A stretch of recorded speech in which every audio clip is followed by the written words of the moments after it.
Hello everyone, welcome to class. Very good morning. Fine. तो I hope introductory part सबको clear है। Introduction बहुत detail में पढ़ा था हमने कि एक्स एक्सिस वाई एक्सिस क्या है, क्वाड्रेंट्स क्या है, ओरिजिन क्या है, ये सारा एप्लीकेशन कहाँ होती है इसकी, ये सब हम पढ़ चुके हैं। और मैंने आज आपको बोला था कि आज हम हमारी 10th क्लास की एनसीईआरटी जो है उसकी फर्स्ट एक्सरसाइज स्टार्ट करेंगे। फाइन। इस पर्टिकुलर चैप्टर में यू हैव 4 एक्सरसाइजेस जिसमें आपके पास हर एक्सरसाइज जो है वो एक फॉर्मूला पे डेडिकेटेड है। First you have to study distance formula, then section, then area of triangle and then the optional exercises combination of all the 3 formulas you can say. ठीक है, तो हम क्या करेंगे, एक एक फॉर्मूला एक पूरी एक्सरसाइज से डेडिकेटेड है, तो इससे हम क्या होगा, डेप्थ में पढ़ पाएंगे उस चीज को। प्लस मैं आपको वो क्वेश्चंस भी बताऊंगी जो आप मल्टीपल फॉर्मूला से कर सकते हो। Means it is possible through section also और दी डिस्टेंस फॉर्मूला ऑल्सो। फिर मैं आपको उसके प्रोस कॉन्स भी बताऊंगी कि आप डिस्टेंस फॉर्मूला से करोगे तो क्या प्रॉब्लम आएगी या सेक्शन फॉर्मूला से करोगे तो क्या प्रॉब्लम आएगी। ठीक है, तो स्टार्ट करते हैं। तो पहले मैं तुम्हें जरा डिस्टेंस फॉर्मूला के बारे में बता देती हूँ कि डिस्टेंस फॉर्मूला किस हिसाब से काम करता है। देखो, हमारे पास एक लाइन है, लेट्स से मैंने इसको बोल दिया ये ए है, ये बी है। ए और बी के कोऑर्डिनेट्स हैं x1, y1, x2, y2, इस हिसाब से। अब मुझे जो इसका डिस्टेंस है that is A B basically ये निकालना है। ठीक है, ये जो साइन है जो मैंने ऐसे 2 पैरेलल लाइंस बनाई है, this is known as modulus sign. ठीक है, मैं लिख दूं आपको यहाँ पे मॉड्यूलस ए बी। अभी मैं पहले आपको फॉर्मूला बता रही हूँ, then I will come back to this very point to explain why I have used modulus with A B. ठीक है, तो पहले इसका फॉर्मूला समझो। इसका फॉर्मूला होता है अंडर रूट में x2 माइनस x1 का whole square, x2 minus x1 whole square plus y2 minus y1 whole square. ठीक है, बस ये फॉर्मूला तुम्हें याद करना है। अब इसमें 2-3 जो है वो अच्छी बात समझो कि इसमें क्या क्या चीज होती है। देखो, हमें पता है ये क्या है, ये 2 डिफरेंसेस का स्क्वायर है। ठीक है, अब 2 डिफरेंसेस का स्क्वायर है, इसका मतलब पहली चीज तो इसमें क्या हो गई कि तुम चाहे x2 माइनस x1 का होल स्क्वायर करो या फिर तुम x1 माइनस x2 का होल स्क्वायर करो, ये दोनों इक्वल होंगे, कोई फर्क नहीं पड़ेगा। ठीक है, तो ये कभी मत सोचना कि भाई इसको मैंने तो अगर तुम्हें इसको ए और इसको बी करवाया है तो मेरा एक आंसर आया है और तुम्हारा अलग आएगा। नहीं, -2 का स्क्वायर भी 4 होता है और 2 का स्क्वायर भी 4 होता है। तो अगर गलती से तुमने, मतलब गलती से क्या, बेसिकली तुमने और मैंने अगर अलग अलग ऑर्डर लिया है पॉइंट्स का, तो उससे तुम्हारे आंसर में कोई फर्क नहीं आएगा, पहली बात। दूसरी बात, तुमने देखा होगा ये 2 पॉजिटिव क्वांटिटी का सम है। ठीक है, इसका मतलब क्या हो गया, 2 पॉजिटिव क्वांटिटी मतलब मैं इसको कैसे रिप्रेजेंट करूं, मैं इसको लेट से इस वाले पॉइंट को m बोल रही हूँ और इसको n बोल रही हूँ। इन वैल्यूज को बेसिकली मैं m और n बोल रही हूँ। ठीक है, अब तुम्हें पता है कि जो m प्लस n होता है वो इक्वल होता है n प्लस m के, तुम्हें ये भी पता है। ठीक है, अगर मेरे पास m माइनस n होता तो ऑब्वियस वो इक्वल नहीं होता n माइनस m के, हमें पता है। 2 minus 5 is not equal to 5 minus 2, but 2 plus 5 is equal to 5 plus 2। तो जब भी अगर 2 पॉजिटिव क्वांटिटी का सम करना होता है तो ये क्या होता है, कॉम्यूटेटिव होती है। ये हमारी क्या चीज क्या होती है, जो यहाँ पर जो एडिशन है m और n जो है वो कॉम्यूटेटिव है। कॉम्यूटेटिव होने का मतलब ये हो गया कि इससे कोई फर्क नहीं पड़ेगा कि तुम पहले y वाले को माइनस करके स्क्वायर कर दो और बाद में x वाले को कर दो। ठीक है, तो ये समझ में आ गया कि हम क्या कर रहे हैं, अंडर रूट कर रहे हैं 2 डिफरेंस के स्क्वायर का सम। तो ये तुम्हें पता चल गया किस किस चीजों से मुझे प्रॉब्लम नहीं है, किस चीज से आंसर पे कोई फर्क नहीं आएगा। ठीक है, ये हो गया। अब देखो मॉड्यूलस क्यों लगाया है मैंने मॉड्यूलस ए बी क्यों लिखा है, बिकॉज डिस्टेंस। ठीक है, मैं आपको आगे भी बताऊंगी, आगे 3rd में एरिया आएगा उसमें भी हम मॉड्यूलस यूज करेंगे, बट अभी डिस्टेंस की बात करते हैं because distance is always positive. ठीक है, हालांकि नेगेटिव आ ही नहीं सकता, मैंने आपको रीजन बता दिया। और प्लस ये वाला होता है कि जब अंडर रूट है कोई चीज, अगर अंडर रूट है तो आंसर तो हमेशा क्या होना चाहिए, अगर अंडर रूट में p है तो p जो है ऑलवेज पॉजिटिव होना चाहिए, ऑलवेज पॉजिटिव होना चाहिए टू हैव रियल वैल्यू। ठीक है, अभी तक आप जो चैप्टर्स पढ़ रहे हो, अब to 10th जो आप चैप्टर्स पढ़ते हो, आपके पास सिर्फ रियल वैल्यू का कंसेप्ट है। जब नेगेटिव आता है, जब अंडर रूट में नेगेटिव आता है, तो वो एक इमेजिनरी वैल्यू बन जाती है। वो तो 11th क्लास का कंसेप्ट है, आपका कंसेप्ट ही नहीं है। तो आपके पास हमेशा क्या आएगा, ये जो पी होगा वो पॉजिटिव ही आएगा, नेगेटिव आ ही नहीं सकता। ठीक है, तो ये आप सोच के चलो कि ये आपका सारा चीज हो गई। तो ये समझ में आ गया, आंसर हमेशा पॉजिटिव आएगा, इसके ऑर्डर से कोई फर्क नहीं पड़ेगा, इन दोनों के ऑर्डर से कोई फर्क नहीं पड़ेगा मुझे। ठीक है, ये चीज हो जाएगी। इसमें से अगर मैं तुम्हें बोलूं एक पर्टिकुलर अगर चीज 0 हो गई, एक स्पेशल केस तुम बोल सकते हो। ठीक है, if a is equal to 0,0, मान लो एक पॉइंट जो है वो ओरिजिन हो गया, तो ये क्या बन जाएगा 0,0, ये हो गया कोई x, y।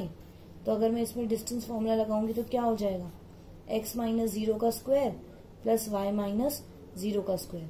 तो 0 से कोई फर्क नहीं पड़ेगा, तो वो एक तरीके से क्या हो गया, x square plus y square. तो ये आप स्टैंडर्ड रिजल्ट यूज कर सकते हो। I am so sorry for this. ठीक है, ये आप स्टैंडर्ड रिजल्ट यूज कर सकते हो कि अगर आपका 1.0 है, मतलब ओरिजिन है, सॉरी 1 पॉइंट नहीं, अगर आप ओरिजिन से स्टार्ट कर रहे हो तो आप डायरेक्टली जो दूसरा वाला, ओरिजिन से तो कोई फर्क पड़ेगा नहीं, तो जो दूसरे वाले के कोऑर्डिनेट है उसको स्क्वायर करके प्लस कर दो और अंडर रूट में आंसर लिख दो, तो वो आपका आंसर होगा। इसको देख के आपको याद आ रहा होगा, मैंने अभी जब आपको लास्ट टाइम इंट्रोडक्शन भी करवाया था, उस टाइम पे भी मैंने आपको एक फॉर्मूला पढ़ाया था, डिस्टेंस फ्रॉम ओरिजिन, वो भी यही फॉर्मूला आ रहा था पाइथागोरस थ्योरम से। तो ये जो चीज होती है कॉमन होती है। ठीक है, ये 2-3 अलग अलग फॉर्मूले से कोई आप चीज निकालोगे तो नेट वो आंसर सेम ही रहेगा। ठीक है, तो अब हमने ये सब पढ़ लिया, फॉर्मूला वगैरह तो हमने पढ़ लिया, अब हम हमारी एक्सरसाइज स्टार्ट करते हैं। ठीक है, तो आई होप सब बच्चे ध्यान देंगे। फाइन, हम ऐसे करेंगे, एक पार्ट मैं करूंगी, एक पार्ट आप करेंगे। तो जो क्वेश्चन नंबर 1 है उसमें मैं ऐसे कर रही हूँ, मैं 2 पार्ट आपको करके दिखाती हूँ। तो मेरे पास जो फर्स्ट पॉइंट है, या मैं सेकंड पार्ट करती हूँ, नेगेटिव है, बच्चों को थोड़ा प्रॉब्लम रहती है उसमें। मुझे डिस्टेंस निकालना है 2 पॉइंट के बीच में। Again the one thing, please make diagrams. ठीक है, जो छोटी छोटी फिगर होती है जो आप बना सकते हो वो जरूर बनाओ। ठीक है, ये पेपर के पॉइंट ऑफ व्यू से भी बहुत इंपॉर्टेंट है और आपकी क्लैरिटी ऑफ कंसेप्ट के लिए भी बहुत ज्यादा जरूरी है। अगर आप सीधा फॉर्मूला लगाओगे वगैरह, कहीं ना कहीं गलती हो जाती है, फिर बेकार में आपके मार्क्स कटेंगे। तो इट्स बेटर कि छोटी छोटी फिगर बनाओ, सामने इंप्रेशन भी अच्छा जाएगा, मिस्टेक होने के चांसेस भी कम होंगे, और प्लस जब आप अभी पढ़ रहे हो, जब आप अभी बेसिक लेवल से स्टार्ट कर रहे हो, तो आपको ढंग से समझ में आएगा। ठीक है, जैसे मुझे पता है मुझे क्या करना है, मुझे पी क्यू निकालना है, तो मैं सीधा अंडर रूट बोलूंगी। अभी अभी मैंने तुम्हें फॉर्मूला क्या बताया था, x1 में से माइनस करो x2 को और इसका स्क्वायर कर दो, फिर y1 में से माइनस करो y2 को और इसका स्क्वायर कर दो।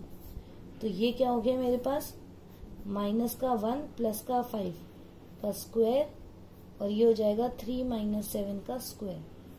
तो ये मेरे पास क्या हो गया, 4 का स्क्वायर, ये हो जाएगा -4 का स्क्वायर। आंसर तो दोनों का क्या आएगा, 16 अभी समझाया था, -4 और +4 दोनों का स्क्वायर क्या आएगा, 16 32। अब 32 के बाद में हम उसको क्या लिख सकते हैं, 32 को मैं क्या लिख सकती हूँ, 16 इंटू 2, 16 क्या है, परफेक्ट स्क्वायर है, तो मैं इसको लिख सकती हूँ 4√2 यूनिट्स। ठीक है, बहुत सिंपल सा क्वेश्चन है, आराम से हो जाएगा, कोई डरने की बात नहीं है।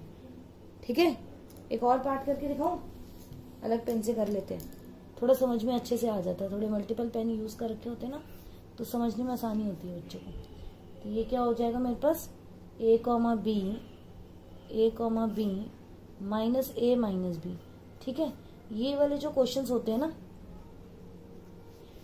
जो ऐसे वाले क्वेश्चंस होते हैं जिसमें थोड़ा जनरल अल्फाबेट्स यूज हो रखे होते हैं इंस्टेड ऑफ वैल्यू, इनको जरूर प्रैक्टिस करा करो। Even though if you are feeling like that okay I can do this very thing, this is very easy, but then also don't skip that very part, do practice that thing, क्योंकि हम values को लेके काफी comfortable होते हैं, but when it comes to alphabet और the general thing तो हम कहीं ना कहीं मिस्टेक जरूर करते हैं। तो उस चीज के लिए थोड़ा सा, और काफी मैंने बच्चे देखे हैं उनको इनके प्लस मल्टीप्लाई में बहुत दिक्कत होती है। कई बार बच्चे a+a को a² बोल देते हैं, या उनको ये कंसेप्ट क्लियर नहीं होता कि वो a+a 2a होगा, तो थोड़ी प्रॉब्लम रहती है। तो भाई मैं आपको ये सजेस्ट कर रही हूँ कि आप जरूर इसको प्रैक्टिस करो। ठीक है, 2 मिनट का टाइम लगता है, मुश्किल से सॉल्व कर लिया करो। तो -a - a² माइनस का बी स्क्वायर, तो ये क्या हो गया मेरे पास, ये हो गया मेरा -2a का होल स्क्वायर प्लस ये हो गया -2b का होल स्क्वायर। तो ये मेरे पास क्या हो गया 4a स्क्वायर, ये हो गया मेरे पास 4b स्क्वायर। ठीक है, तो क्या हो गया 4 अगर मैं कॉमन ले लूं तो ये मेरे पास, अगर मैं 4 कॉमन ले लूं तो ये हो गया मेरे पास a square plus b square और इसका अंडर रूट। तो ये मैंने ले लिया, ये मैंने क्या करा, ये मैंने 2 कॉमन लेके इसको अंडर रूट में लिख दिया a square plus b square units. ठीक है, इस तरीके से मेरा जो है क्वेश्चन कंप्लीट हो गया। फाइन, तो कोई बहुत बड़ी चीज नहीं है ये आप आराम से कर सकते हो। ठीक है, ऐसे देखो सेकंड क्वेश्चन देखो, सेकंड क्वेश्चन मैंने अभी अभी आपको बताया है। कैसे बताया है? सेकंड क्वेश्चन के लिए मैंने आपको क्या बताया है? सेकंड क्वेश्चन के लिए मैंने आपको बताया था कि अगर कभी आपको ओरिजिन से कोई चीज करवानी है, ओरिजिन से डिस्टेंस लेना है, तो आप कैसे करोगे? देखो जल्दी से, 0,0, ठीक है, और ये है 36,15। अब आपको पूरा लिखना है तो आप पूरा लिख लो, वरना मैंने आपको बताया ही था कि ये भी आप कैसे निकाल सकते हो, डायरेक्टली कर सकते हो अंडर रूट में X square plus Y square. तो ये अंडर रूट में X square plus Y square क्या हो गया, 36 का स्क्वायर हो जाएगा मेरे पास, एक हो जाएगा 36 का स्क्वायर, एक हो जाएगा 15 का स्क्वायर। तो 36 का स्क्वायर क्या हो गया मेरे पास 1296 और 15 का स्क्वायर कितना हो गया 225। तो ये आया अंडर रूट में 1521 मैंने सिखाया हुआ आपको 1521 का अंडर रूट, पीछे से 2 का पेयर बनाओ, 1 किस किस के स्क्वायर में आता है, 1 आता है 1 और 9 के स्क्वायर में, और 15 किस किस के स्क्वायर के बीच में आता है, 15 आता है 3 और 4 के स्क्वायर के बीच में। तो यहाँ से छोटा नंबर और यहाँ से देखो, तो ये 31 या 39 किसके क्लोज है, ऑब्वियसली 39 का स्क्वायर के ज्यादा क्लोज है, क्योंकि 40 का स्क्वायर होता है 1600, तो ये 40 के मतलब 1600 के ज्यादा क्लोज है इररिस्पेक्टिव टू 900। तो ये किसका अंडर रूट है, ये आंसर आएगा 39 यूनिट्स। ठीक है, इस हिसाब से करना, डन हो जाएगा।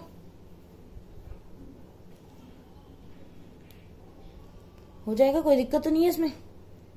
चलो नेक्स्ट देखो, determine if the points are collinear और नॉट।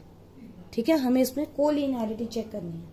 तो कोलिनियरिटी कैसे चेक करोगे, पहले आपको 3 पॉइंट्स दिए गए हैं A B C.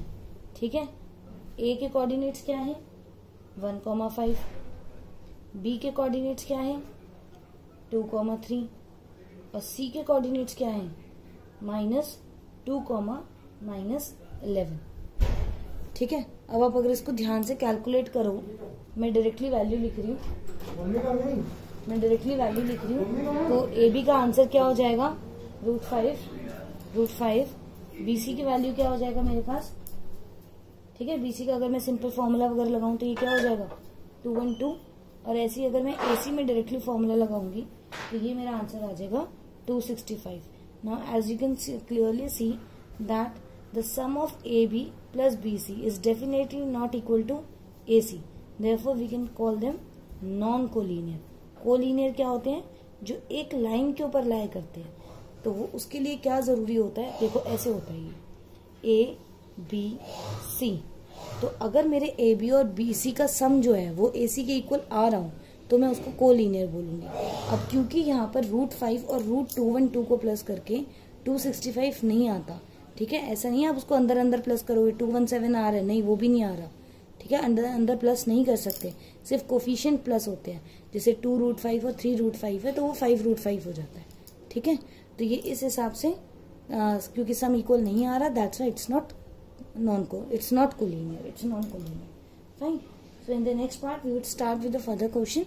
Till then, do practice these questions and do try the examples as well. Okay, bye bye.